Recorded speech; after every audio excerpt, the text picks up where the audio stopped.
juga kadang dia harus jadi tulang punggung keluarga. Ya. Tapi buat teman-teman kita yang sudah berkeluarga, punya anak, punya tanggungan, punya segala macam yang harus ditanggung hidupnya, tapi mengalami kelemahan mengalami hambatan ekonomi, lalu pekerjaan nggak seperti yang sebelumnya, sementara mungkin tidak bisa menyampaikannya kepada keluarga dengan terus terang. Wah, banyak kasusnya yang saya tangkap ya di komunitas, juga di beberapa tempat yang dimana.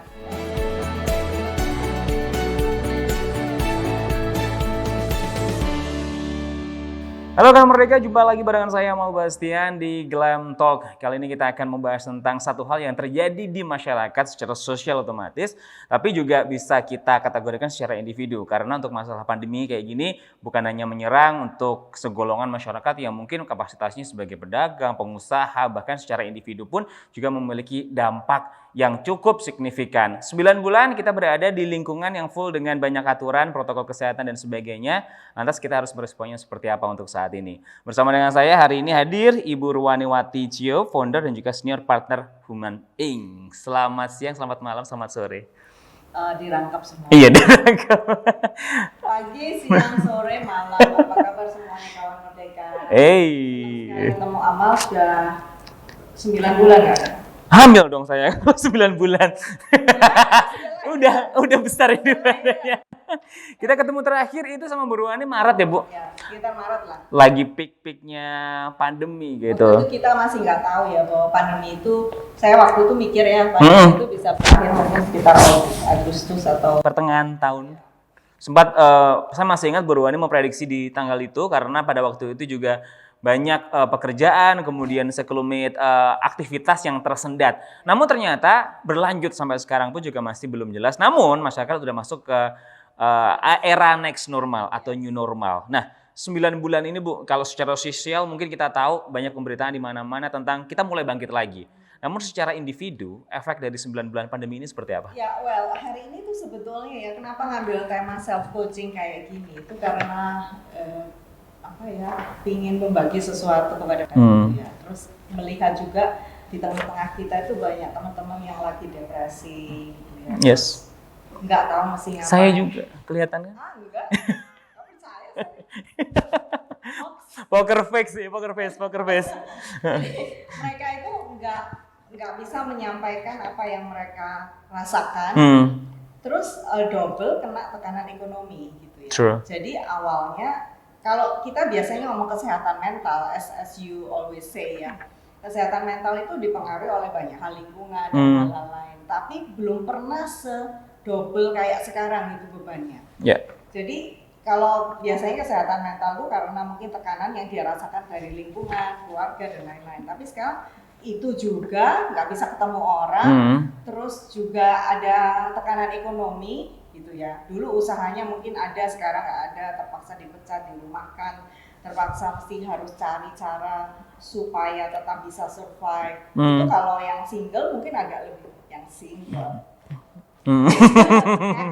Lebih enteng menjalani hidup. Iya. Yang single lebih enak ya, karena mungkin bebannya sendiri, tapi belum tentu juga kadang dia harus jadi tulang punggung keluarga. Yeah. Tapi buat teman-teman kita yang sudah berkeluarga, punya anak, punya tanggungan, punya segala macam yang harus ditanggung hidupnya, tapi mengalami kelemahan mengalami hambatan ekonomi, lalu pekerjaan nggak seperti yang sebelumnya, sementara mungkin tidak bisa menyampaikannya kepada keluarga dengan terus terang. Wah, banyak kasusnya yang saya tangkap ya di komunitas, juga di beberapa tempat yang dimana saya ketemu sama beberapa orang. Terpaksa mereka harus ngambil hutang. Aduh. Hutangnya bukan hutang yang ini ya, hutangnya yang itu. Bukan yang aman ya, tapi berbunga yang ditagihnya ngawur gitu kan ya. Terus yang hutang online. Yes, itu bahaya tuh. Terus hutang bank istilahnya? Bang Titil. Saya masih ingat. Bang Titil. Itu yang pakai kupon. Yes. Siap bayar gitu. Oke, anyway, berat banget karena mereka kemudian akan terperosok tambah dalam dan kasusnya semakin banyak. Terus dari situ saya mikir-mikir terus gimana ya kita bisa menyampaikan ini kepada teman-teman yang dengan punya skill ini, setidaknya mereka bisa berpikir tetap waras. Gitu ya. Nggak ambil jalan pintas. tidak mikir langsung apa namanya, ya mikir lebih panjang lah bahwa sebetulnya ada solusi yang lain, ya harus solusi seperti itu. Tapi memungkinkan tidak sih dengan kondisi serba terbatas dan tertekan, karena ini adalah this is something new gitu loh untuk kita semuanya, pandemi setelah sekian tahun, ratusan tahun bahkan. Namun kita dituntut untuk berpikir lebih panjang. Kalau mereka memiliki edukasi memahami ini mungkin bisa Bu, tapi nggak semua orang kan seperti Bu Ruwani, seperti kami gitu loh Bu. Kami saya yang mungkin kelihatan senang bahagia-bahagia aja padahal banyak tekanan gitu kan, menutupinya dengan baik. Nah, itu sebetulnya ya itu yang banyak terjadi. Ya kan? Banyak terjadi. Jadi pada waktu PSBB udah nggak lagi, mereka udah mulai pergi ke istilahnya ke mall atau kemana makan, mulai keluar. Itu sebetulnya mereka ada beberapa, banyak dari mereka itu yang pakai uang hutang. Gitu. Yes, pelarian. Dan pengen mengembalikan semangat kayak sebelum pandemi itu. Nah, dulu ada yang disebut sebagai bantal sosial. Apa itu Bu? Istilah apa? Bantal sosial tuh gini, ada orang lain yang dalam komunitas bisa nolongin kita gitu. Karena biasanya kena pandemi kan kita sendiri, bukan pandemi ya, apa istilahnya, krisis. Bisa terjadi kan krisis itu kita sendiri krisis, orang lain enggak. Yes. Nah, pada waktu itu orang yang tidak krisis masih bisa bersedia menolong. Maksudnya mendengarkan, itu maksud saya maksud sebagai bantal sosial. Kalau sekarang semua orang susah gitu, kan gini, boro-boro saya dengerin kamu, saya juga susah. Betul. Boro-boro saya bantuin kamu, ngasih kamu utangan misalnya ya, atau apalah gitu bantuin, saya juga susah, saya nggak bisa bantu kamu gitu. Nah itu jadi hilang, support seperti itu di tengah masyarakat jadi hilang. Tapi saya bersyukur juga.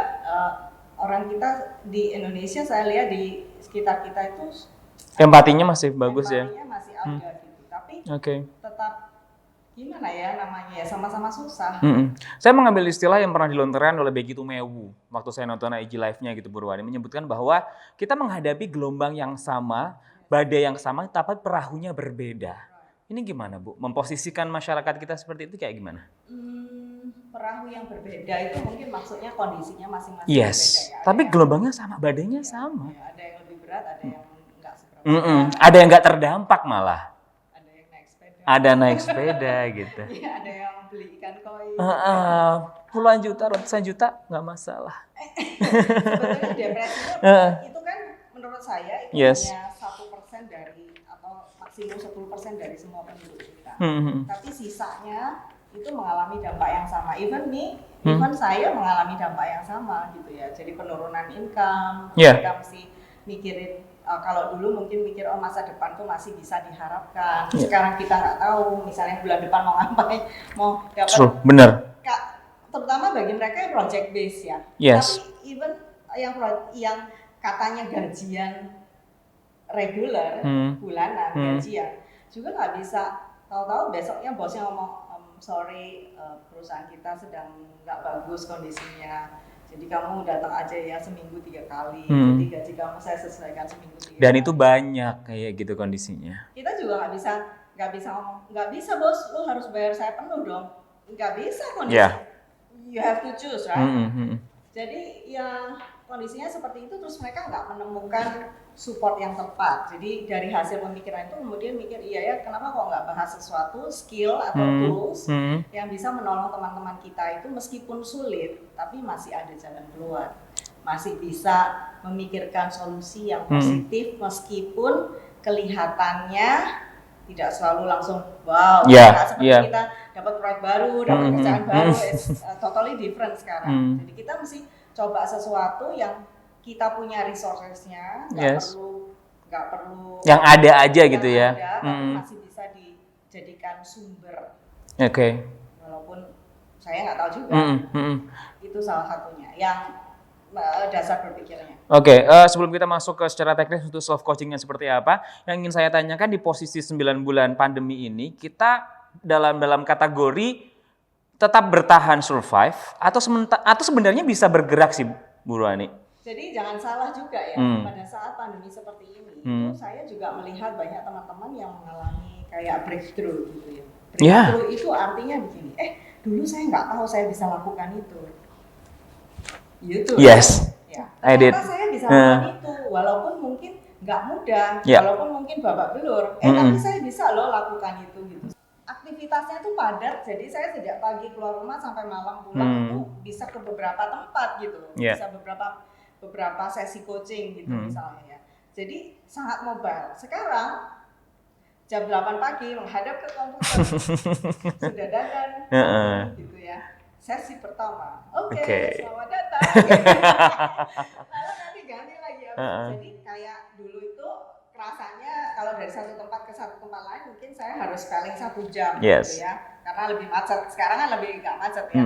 Sekarang cuma spellingnya 5 menit. Dan itu kayak tarik nafas harus mulai lagi. Potensinya cuma 15 menit. Iya. Berarti jam segini kurang harus segera pesan Grab supaya betul. Banyak yang harus diadaptasi gitu ya Bu Ruwani ya. Kalau saya nggak masak. Nggak apa-apa. Wanita zaman sekarang kan buka ditutukan udah di dapur aja kan Bu. Iya kan. Yang penting bergerak. Nah kalau ngomongin bergerak juga di sini, artinya untuk self coaching ini kita harus memulainya dari mana? Menyadari apa dulu Bu Ruwani? Oke. Jadi gini, bedanya self coaching sama self talk. Mungkin sebelum sampai di self coaching saya sebutkan ya, coaching itu apa sih? Oke. Banyak orang yang salah berpendapat bahwa coaching itu seperti konsultansi. Atau seperti kalau kita datang ke konselor atau psikolog. Ya, jadi saya punya masalah ini, minta tolong, minta nasihat, dikasih jalan keluar. Coaching nggak seperti itu. Jadi seorang coach yang baik, dia harus menanyakan pertanyaan-pertanyaan yang terstruktur, yang membuat coachee, jadi kayak saya yang di coach, sebutannya coachee. Dia bisa mengeluarkan jawaban-jawaban yang dia pikirkan sendiri dari pertanyaan itu. Tidak memberikan kunci jawaban ya Bu ya? Yang istimewa dari proses coaching itu adalah manusia itu kalau ditanyain pertanyaan dia pasti mikir. Pasti berusaha mencari jawabannya. Nah, kalau pertanyaannya terstruktur, itu akan menolong yang coaching-nya untuk bisa mendapatkan jawaban yang dia tahu itu dia bisa lakukan. Kalau saya kasih nasihat, gini aja mal, gini aja, belum tentu kan bisa dilakukan karena mungkin resources-nya nggak ada, mungkin nggak pede, mungkin lain. Tapi kalau dengan coaching itu dia bisa apa ya? Oh iya ya, aku harusnya bisa gini. Jadi pertanyaannya terstruktur. Beda sama self talk ya. Kalau self talk itu kan kita bisa ada juga terapi yang self talk gitu. Jadi aku dapat masalah terus aku ngomong sama diriku sendiri, ini kayak gini ya, gitu ya. Tapi tidak terstruktur. Jadi pertanyaannya juga tidak terstruktur yang menolong kita untuk bergerak maju. Jadi coaching itu adalah satu proses di mana seseorang dibantu untuk bisa menemukan potensinya dan menggunakan potensi itu untuk sesuatu yang positif. Sebagai tujuannya dia gitu ya Bu ya. Dan itu prosesnya bagaimana Bu? Maksudnya untuk proses pendampingannya atau bagaimana sebenarnya untuk memunculkan itu? Biasanya ada coach, ada coachee. Kalau self coaching itu artinya saya punya skill coach, saya bertanya kepada diri saya. Jadi kayak saya 2 orang, saya bertanya sebagai coach, saya bertanya kepada diri saya. Lalu saya sebagai coachee, saya menjawab pertanyaan itu. Nanti saya kasih contoh ya. Siap. Habis gini. Jadi misalnya gini, belakangan ini karena saya sama suami menerapkan satu mobil satu keluarga. One car policy. Next. Jadi kita evaluasi keuangan setiap awal tahun, kemudian kita lihat insurance-nya kita cukup apa enggak, coverage kita. Terus kita lihat kayak perusahaan rumah tangganya Bu. Sejak kami menikah, saya bikin manage ya Bu ya. Bikin pembukuan, bikin budget. Terus abis itu kita review insurance kita, kan biasanya kalau insurance tambah tua tambah mahal. Jadi kita mesti perhitungkan insurance-nya apa, nanti kalau kita misalnya tiba-tiba mendadak pulang ke rumah bapak gitu, itu tercover udah ratusan misalnya. Terus tahu-tahu kita sakit, itu juga harus ada coverage-nya. Setelah itu kita lihat kita punya bebannya apa, asetnya apa, ya seperti itulah. Habis itu kita mengambil kesimpulan bahwa kalau 2 car policy itu bebannya lebih besar daripada 1 car policy. Pada waktu itu kita mikirnya, soalnya kalau kita pergi kemana-mana masih ada salah satu yang bisa naik Grab atau antar-antaran. So setelah 1 car policy terjadi, masuklah masa pandemi. Awal-awal Maret April itu kita semua di rumah dong, sekolah di rumah, semua di rumah, jadi nggak ada yang mobile. Jadi aman lah, mobil nggak ada masalah. Lalu setelah masuk bulan April or June dapat. Suami saya dapat satu project di Surabaya yang dia harus 3 kali seminggu pergi ke situ. Terus belakangan saya juga banyak beberapa yang minta ketemu offline. Sudah ada Rabi Aman yang minta ketemu offline. Oke. Jadi agak berantakan nih kan one car policy-nya. Saya yang pakai atau kamu yang pakai? Terus kamu jam berapa? Saya jam berapa? Pergi kemana? Wow. Pusing kan? Yes. Terus tapi syukurlah suami saya itu ada yang waktu tertentu dia cuma sampai di tempat klien jam 9 pulang jam 4. Jadi saya masih bisa atur kan, nanti jemput lagi. Nah ada masalah begini, saya pergi sudah diatur waktunya karena saya termasuk orang yang cukup cermat dalam hal itu. Maksudnya nggak bleber-bleber gitu. Apa sih? Terus setiap kali kalau sudah janjian gitu, oke, I drop you off by 9, nanti kamu pulangnya jam berapa? Jam 5 misalnya. Oke, jam 5 saya atur supaya aku bisa jemput kamu jam 5. Nah, sering-sering jam 5 belum keluar. Jadi saya sudah sampai di tempat gitu ya, kan WA dia. Aku sudah sampai nih, tunggu sebentar ya. Oke, after 30 minutes, nggak ada harapan gitu. Maksudnya ini harapannya kapan? Aku paling jengkel kalau orang. Sudah out of context itu ya nanti. Jam 2. Oke. Terus saya suka jengkel yang gitu. Yes. Belakangan kemudian saya self coaching, ngomong pertanyaan. Oke. So what is the goal today? Goalnya adalah menjemput suami. Okay. So what is the reality? Jadi kalau nanti ada metodenya GR. What is the reality? The reality suami nggak keluar sesuai waktu penjemputan. Yang okay. So what is the option? What is your option? I see. You can wait there. Kamu bisa nunggu di situ sampai dia keluar nggak tahu jam berapa dengan perasaan marah, dengan jengkel, dan waktu dia masuk mobil kamu berantem. Oke. Seperti biasa. Atau what else you can do during that thing yang membuat kamu merasa akan tetap lebih produktif, kamu ya senang nungguin dengan apa? Like we have to make 2 option gitu ya, plan A, plan B gitu ya. Plan A, plan B, plan C. Plan sebanyak C, itu, oke. Terus saya mikir, iya ya, aku masih punya tanggungan beberapa yang aku rencana akan tak kerjakan nanti sampai rumah jam 6 gitu. True. Kayaknya itu yang bisa dilakukan. So I open semua peralatan saya di mobil tuh. Lihat mana yang bisa ya. Oke, ini aku bisa kerjain. Jadi aku aman. Jadi nggak berasa nunggu. Terus akhirnya selesai sampai rumah, aku sudah free. Ya, karena sudah dikerjakan pada saat menanti tadi. Waktu dia masuk mobil, aku juga rasanya biasa-biasa aja ya udah. Oke.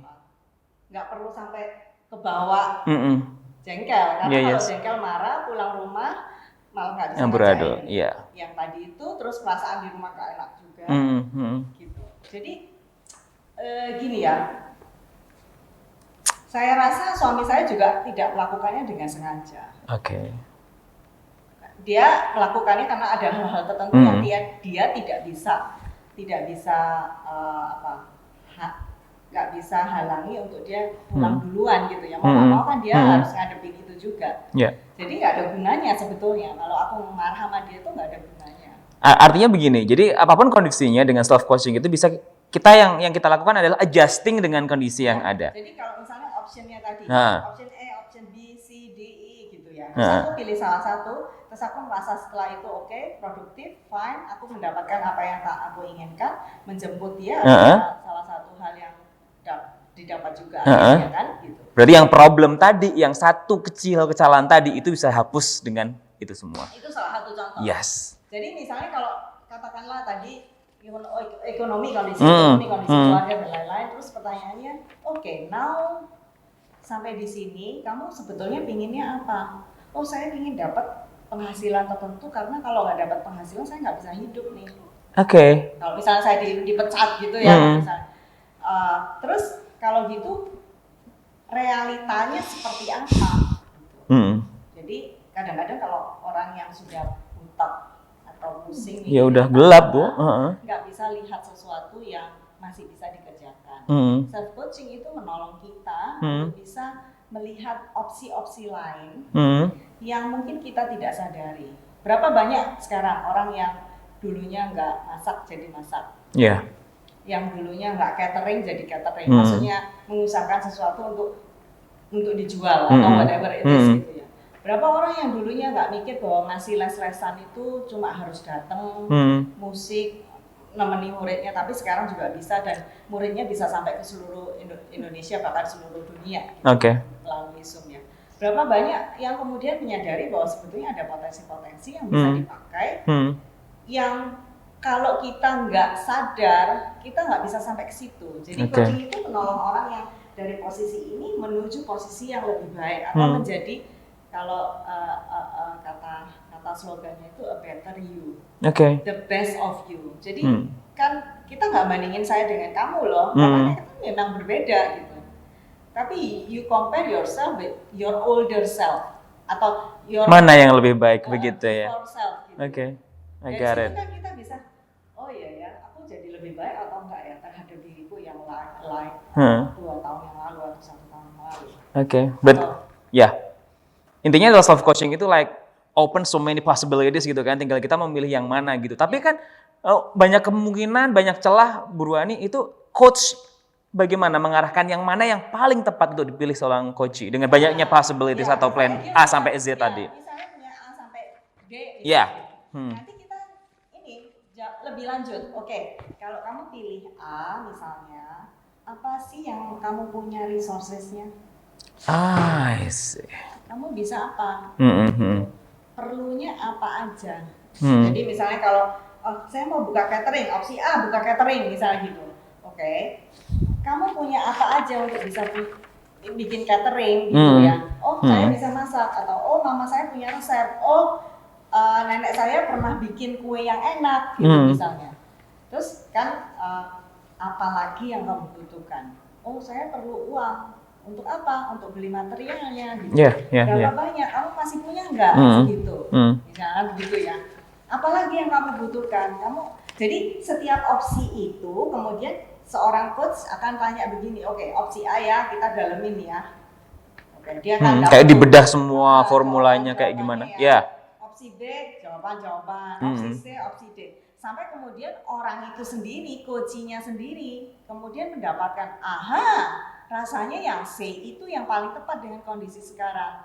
Resources-nya saya punya, kemampuannya saya punya, saya bisa lakukan ini dan itu dan ini dan itu dan itu. Kan timbul ya, ide timbul. Nah kalau sudah timbul, si coach yang tinggal ngomong gini, oke kita tulis, kita mulai dari langkah yang mana. Kemudian kita tanya lagi, oke kamu lakukan langkah 1, 2 ini berapa lama? As accountability. Memang harus ada deadline gitu ya Bu? Ada sesuatu yang terukur lah, ini yang kayak gitu. Accountability, kalau enggak bakalan dilakukan. Betul, nggak tahu perkembangannya kayak gimana jadinya gitu ya. Nah itu sebetulnya yang dibawa ke ranahnya self. Jadi kalau nggak ada coachnya, kan agak susah kan. Gelambiar nanti udah. Masih nggak bisa. Tapi kalau kita berlatih, jadi kalau saya itu berlatihnya yang hal-hal sederhana kayak tadi itu, nunggu. Terus misalnya kalau anak saya minta makan, masalahnya gampang sih, minta makan. Realitanya apa? Minta makan. Saya nggak punya waktu, saya masih ada meeting lagi, atau saya punya waktu tapi nggak ada bahan makanan, misalnya gitu. Dan banyak realitas lain. Terus opsinya apa aja? Bulet ya. Ya, jadi itu semua diarahkan gitu ya. Opsinya apa aja? Terus bikin, oh iya ya, rasanya kalau hari ini paling tepat solusinya adalah ini. Besok mungkin saya masak karena kondisinya berbeda. Gitu. Banyak masalah yang timbul, tapi yakin saja semua bisa dipecahkan. Tapi ada formula khusus tidak sih untuk melakukan self coaching ini? Nah itu tadi kalau pertanyaan-pertanyaan tadi, jadi pertanyaan terstruktur yang di coach itu biasanya, di coaching itu biasanya ada GROW. Apa itu Bu? Grow. Grow itu tumbuh kan ya. G itu tentukan goalnya atau kondisi yang kita mau capai apa. Misalnya kalau saya nggak dapat pekerjaan atau pekerjaan saya lagi dipecat atau apa. Saya goalnya ingin apa? Oh saya harus mencukupi setidaknya segini untuk anak saya bisa makan, misalnya gitu. Itu goal kan? Salah satu goal kan? Goalnya kayak gitu intinya. Tetap hidup. Kalau goal saya tetap hidup. Kalau kondisi sekarang, kalau saya kan misalnya goal saya apa? Saya ingin jadi coach yang lebih baik tahun depan. Gitu. Ya kan? Terus realitinya apa? Kondisi sekarangnya gimana gitu? oh saya nggak punya uang, saya mesti ini, mesti itu, realitinya apa. Terus setelah itu baru option. Oke, kamu punya option apa aja dari reality? Yang tadi itu ya. Sourcesnya apa aja, yang bisa kamu tweak apa aja gitu. Ya. Nah, kalau sudah nemu semua, terus dijabarin satu-satu, baru kita ngomong, oke, wrap up-nya seperti apa? W itu wrap up atau closing-nya seperti apa? Komitmen istilahnya. Oke. Kan? 1 atau 2 action committed yang akan dilakukan dalam waktu sekian lama. Wow. Gitu. Jadi misalnya semua tadi udah 3 poin udah dikumpulkan, yuk silahkan diolahnya di wrap up itu ya. Oke. Kayak gini, oke, berarti setelah ini dalam waktu 2 minggu ini aku akan lakukan ini, yang aku inginkan tercapai adalah ini. Per 2 minggu atau per 1 minggu, terserah. Jangka waktu rata-rata yang Bu Ruwani terima? 2 mingguan, oke. 2 mingguan, tapi kadang-kadang ada PR-PR yang pendek-pendek, misalnya, oh ya kalau yang ini aku bisa 3 hari, nah itu accountability-nya biasanya lapor tuh. Yeah. Aku udah sampai ini, udah selesai langkah yang ke sini. Gitu. Nah itu juga akuntabilitas. Nah kalau self coaching ya berarti kita yang ini sendiri. Tapi saya biasanya menemukan kalau orang itu sudah bisa menjawab tadi itu setelah melalui proses, dia menjawab sendiri, itu komitmennya akan timbul sendiri. Karena saya kok yang jawab kok. Saya yang bisa, yang tahu saya sendiri gitu yang mengarahkan terus. Kan saya nggak ngasih kamu jawabannya, kamu yang keluar jawabannya sendiri. Tapi kadang komitmen itu susah banget dilakukan. Apalagi dengan jangka waktu tertentu gitu loh Bu Ruwani. Ini kan skill kan. Ya. Namanya skill itu kan semakin dilakukan semakin perfect. Ya. Semakin sering dilakukan. Jadi kalau saran saya hal-hal sederhana bisa di self coaching dulu, latihan. Kalau ada hal-hal agak besar mau cari orang teman untuk sebagai coachnya atau sebagai accountability-nya masih oke. Gitu. Hal-hal kecil. Kita bisa karena terbiasa gitu ya, dilakukan terus-menerus. Karena dilatih juga. Amal dulu mungkin sebelumnya nggak pernah siaran. Waktu pertama kali siaran kan masih AIU, apa ya, semua skripnya disiapin semua. Tapi setelah maybe 6 months, 1 year, kamu sudah nggak pegang lagi skrip. Pokoknya kelihatan kamera atau kelihatannya udah ngocak sendiri gitu. Mikrofon apapun itu, saya akan ngomong di depan mikrofon. Iya. Jadi dilatih ya, perlu dilatih. Dulu pertama kali karena saya kan business coach kan, jadi lebih ke bisnis. Satu kelas tuh cowok semua dan nggak ada yang cewek karena kebanyakan pebisnis tuh laki. Terus saya mikir mereka kayaknya lebih jago-jago nih dari saya, masih newbie. Itu maju ke depan dengkulku. Newbie kan. Tapi setelah berapa? 6 months gitu sudah biasa, mereka juga orang yang sama, mereka juga ada yang kurang, saya juga ada yang kurang, semua gitu. Sesuai gitu ya. Oke. Pada saat kondisi seperti ini pandemi, self coaching diperlukan untuk individu, tapi untuk skala besar bisnis tadi tempat Bu Ruwani bilang ya perlu ada pendampingan coach juga. Bagaimana Bu sebenarnya? Kalau beberapa perusahaan yang saya dampingi itu saya ketemunya sama owner sama manajemen juga. Jadi manajemen itu yang kayak manajernya itu kadang-kadang kita lihat dulu apakah mereka perlunya coaching atau perlunya training. Karena 2 hal yang berbeda. Betul. Jadi yang agak sulit di coaching, kalau di bisnis itu agak sulit begini. Bisnis itu ngomong tentang biaya. Kalau self itu misalnya ya udah Bu, tahun depan aja selesainya. Udah sekarang lu gitu kan. Kalau bisnis tahun depan nggak bisa Pak, ongkosnya keluarnya udah banyak gitu. Iya. Iya kan? Karena biaya jalan terus. Kalau mereka nggak dapatkan sesuatu yang mendorong mereka maju, itu agak susah. Makanya kalau di bisnis saya sering ganti topi. Kadang jadi coach, kadang jadi konsultan, kadang jadi provokator. Oke. Yang penting ini ada hasilnya kan selama coaching berlangsung. Saya bisa melihat, Pak, nggak bisa kalau gini nih. Atau kalau enggak ya, oke, kita coach aja. Kamu apa? What is in your mind?